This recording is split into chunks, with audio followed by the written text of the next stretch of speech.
Good evening, my boils, my ghouls, and my zools. Today we are back with the FB Tantal.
Здесь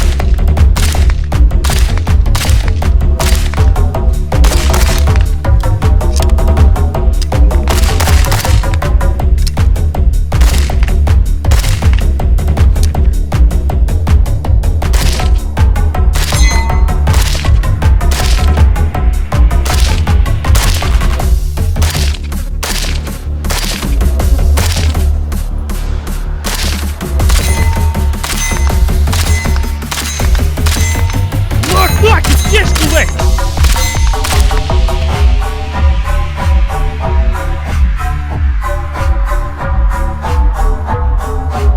This is the rifle that originally we were talking about in the Burial video that kind of started the story off for the Burial. So we spoke previously about how the development on the Tantal began in 1984 at the OBR Research and Development Factory in Poland. But its story actually stretches back to 1976 at that same OBR Research and Development Factory known to us as Works 11 with a project called Lantan. Lantan was a weapons program that produced two different prototypes, a 7mm carbine with the ability to be belt-fed on a full-sized machine gun receiver, and a 5.6mm intermediate assault rifle. This was Poland's first attempt at designing an intermediate cartridge assault rifle. However, they were part of the Warsaw Pact, which was a political cooperation between the USSR, Hungary, Bulgaria, and Poland. With that, you still had complete Soviet control from Moscow at the top, and they said no to the 7mm round and no to the 5.6mm round. However, the 5.45 by 39 round was still a Soviet state secret at the time. Despite military cooperation between Warsaw Pact member states, Moscow decided not to share development details with member states until the release of the Krinkov, the AKS-74U, in the late 70s. So again, we previously spoke about how design on the Tantal started in 1984 with plans informed from the earlier WZ-1981 prototype in 7.62. The 7.62 WZ-1981 featured a 3-round burst which carried over to the Tantal. And back in the Burial video, we also spoke about how in 1987 they would refurbish these plans to include compatibility with AK-74 bolts, carriers, and magazines. Again, we would see the 3-round burst carry over from the WZ-1981 prototype, and here you see the full auto selector marked C, P, and S for full auto, 3-round burst, and semi-auto.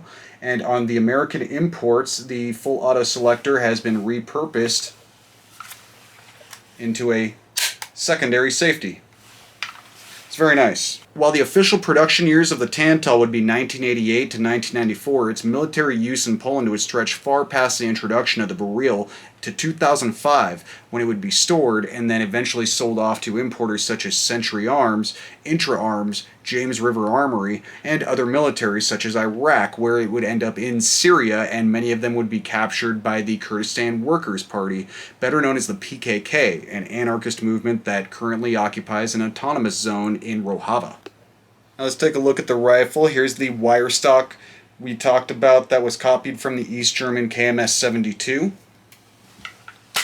So starting at the rear trunnion, you see this button protruding out that acts as both a deploy button and its release. Moving to the right side, you have a 2-position safety selector. Moving down the rifle, you see the same handguard release tab as you do on the Baril. However, you have this Bakelite lower handguard, and while not all Tantals were issued with Bakelite handguards, some were issued with some black polymer furniture. All of them were issued with this wire folding stock, despite it having a standard AKM fixed rear trunnion. The upper handguard is not compatible with a standard AKM. This is the same style you see on a Baril, so if it will fit on a Baril, it will fit on a Tantal. So I don't know about the Intra Arms or James River Armory, but the Sentry imports do include the bayonet lugs. And on the front you have a left-hand 14-threaded muzzle device, and you will notice it looks similar to an AK-74 muzzle device. However, you have this center section turned down. Now that is to mount its matching bipod. And if you're sitting here thinking that's a terrible place to mount a bipod because on an AK-74 it's rather wobbly, the muzzle device. Not the case on a Tantal. They've mitigated that by having this barrel extension that slips into a sleeve inside the muzzle device. And once you have it all the way turned down, you will meet a leaf spring at the bottom and clip it in place. You're going to have to push it in, give it 2 more turns. And unlike an AK-74, there is no wobble with this muzzle device. So if you've been listening to internet boogeymans about Tantals, you will have heard about the first few runs of these from Century having 5.56 barrels installed and keyholing real bad.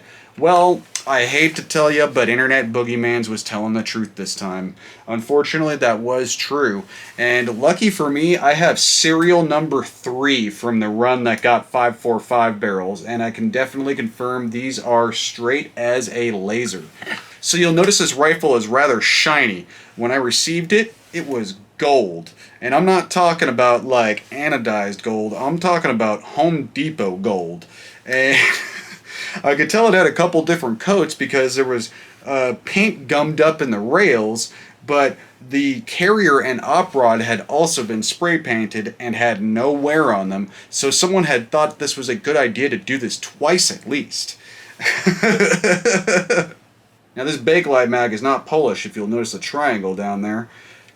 Poland was one of the few countries to actually produce steel 5.45 mags, so if you find some Tantal mags, you can actually have steel 5.45 mags, which is pretty cool. Because when Russia adopted 5.45, they went straight to Bakelite. They'd already been experimenting with Bakelite with 7.62 and already been through the waffle mag experiment, which didn't work out, and you know, we see those still on the market today. However, these Bakelite mags, superior, so they just went with these right off the bat. So the dust cover release button does retain the catch for your dust cover to shoot rifle grenades. Now let's check out some guts. Like the Baril, you do have a non-standard fire control group from a regular AKM. However, it does share a regular hammer and trigger from a regular AKM, so you can put in an ALG. These particular imports came with Tapco G2s. This one, it's in pretty good condition. Doesn't actually have a ton of wear on it, so we can actually see that this particular rifle doesn't have a lot of rounds through it, so that's pretty cool. And this is freshly cleaned too, so not too much dirt and gunk in there. You can see some specks from where that gold paint was. Still trying to get all that out. So over on the left-hand side of the receiver here, you'll see where the ratcheting device would have been for the 3-round burst as well as the full auto, and this eliminates the need for the extended auto sear as well as the anti-walk retaining plate for the trigger pins. So I took it to the range today, and it's got this weird Russian zero on it that's basically you just paint the target with the front sight and clap it. You don't even use the rear sight, and it has to be a man-sized target at about 30 to 40 yards or closer. I mean, we're talking Russian military tactics here, so you don't even use the rear sight in that tactic. It's pretty bizarre, but it does actually work. So this trigger is really not too bad right out of the box. Might still change it out for an ALG, but I actually do want to give a try to this trigger in a competition because back before ALGs, Tapco G2s were the shit. So it's a little tougher to mount red dots on a Tantal right out of the box. AK Builder does make a Tantal compatible side rail, and you can put on something like a Texas Weapon Systems. You cannot use an Ultimac without heavy modification, which there is actually some directions out there on how to modify a Ultimac to work with a Tantal, but you do have to do a bit of work to it. What I chose to do is an Atero arms. So if you've been watching the channel for a while, you've seen me use an Atero before. Way back in one of my first videos, I installed a alpha mount on my PSA AK-103, and I just used that at Red Labor in California in just the last video. So I ended up going with a Bravo XL this time, and that is so I can direct mount the MD25 SLX from Primary Arms. And you can't actually mount this optic on a regular Bravo mount. It's just a little bit too big, so they made this extended one so that you can do that. So you actually don't get a lower 1/3, you get a lower 1/4 when you install the MD25 on here. So the Bravo XL is compatible with a few other optics. It's compatible with some aim points. It's compatible with, of course, some Holosuns as well. And to be honest with you, I can't say that this is going to stick on this rifle. Probably going to end up getting that AK Builder mount, but I was able to scrape this up locally real fast. So I have to leave for Thunder on the Tundra in just a few days. So because Sentry already went ahead and upgraded the trigger, and we are going to put a red dot on here tomorrow, I'm going to go ahead and bring this guy and use it as my main rifle at Thunder on the Tundra next week. There's not really a ton of time to go to smaller matches this month, so any of the experimenting I do, we're going to have to do having fun at the big matches. So who knows, might actually use this as a Kalash bash too, but I think we're actually going to probably use a different 74 at Kalash bash maybe. I don't know, we'll see. We'll see. But yeah, though, this is going to be my main rifle for Thunder on the Tundra once it has the red dot on there. So I might actually put a different handguard on here. I love this handguard. It's actually very comfortable, but unfortunately it gets so hot. Oh my god, it gets so hot when you're dumping rounds. So probably going to go ahead and put a Kalashnikov grip or something on there. It takes a regular AKM handguard, so, you know, might as well use something a little more competitive, make it a little faster.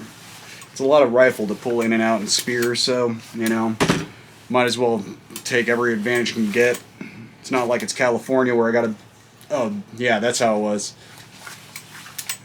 Yeah, see here. That's what I was talking about last time. Watch. Doesn't quite move the same, does it? Well, boils, ghouls, and zools, that is all I got for you today. It is that time. And if you like the content, please like, share, and subscribe, because, you know, as of yet, I haven't had to take any advertisers, despite how expensive this channel really is to make. So, you know, I'm sure one day it's going to have to happen, and I'm going to have, like, a Patreon or an advertisement or some crap, but, you know, as it is right now, the only thing keeping my lights on is your big smiles. So, y'all stay safe, have fun, Walmart, save money, live better.